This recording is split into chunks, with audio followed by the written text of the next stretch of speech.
People asked me a few questions, and I thought I'd sit down and answer a couple of them. One of which was, when John Gotti first arrived at prison, did the prisoners respect and fear him? Yes, and they seem to have liked him too. I was there when they first brought him into what we'd call administrative segregation, I-unit, the hole, whatever term you wanted to use. When he first arrived, they put him down on A range, and the place went crazy. It was like a fabulous movie star arrived. Oh, Mr. Gotti, can I get you a bar of soap? Oh, Mr. Gotti, would you like some paper to write people? Oh, Mr. Gotti, do you need some stamps? Oh, Mr. Gotti this, oh, Mr. Gotti that. The whole place, all the prisoners, I should say, just erupted as if the biggest movie star they ever met in their whole life had arrived. He was definitely a celebrity. Some other questions that I was asked was, why are maximum security prison guards so angry and mean? Well, most of the time we're not. We treat each other decently, but the inmates in a maximum security prison are unlike people that you've ever met. Their whole goal in life is to destroy something, cause more misery and pain. There was a inmate named Roach that rolled over on the ABs, and he told all kinds of things that confirm what I'm about to tell you.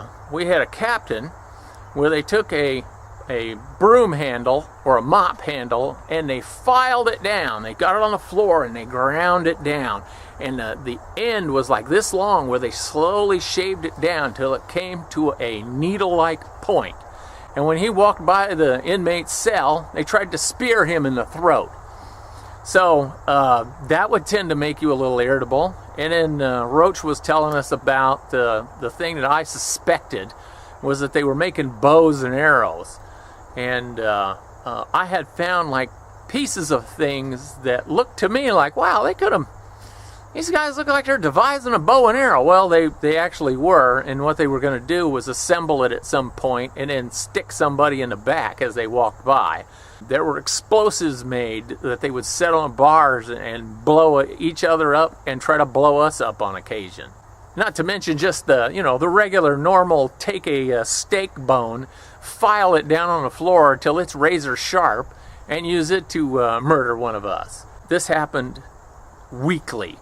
So if you happen to run into somebody that used to work there, yeah, we're a little jumpy. Don't sneak up and tap any of us on the back. You might get your teeth handed to you. And we don't mean to be that way. It's just the way that we were for, like in my case, over 23 years. So yes, those kinds of things. Oh, and then there's these minor things, like when the inmates don't get what they want, they mix up a bowl of poop and urine and throw it on you. And sometimes you get it in your mouth and stuff, up your nose. Oh, it's in my nose. Oh, and then the guy that tries to spit on you, I ducked and it hit an officer behind me. And you know what? He was angry at me because I didn't take the spit for him.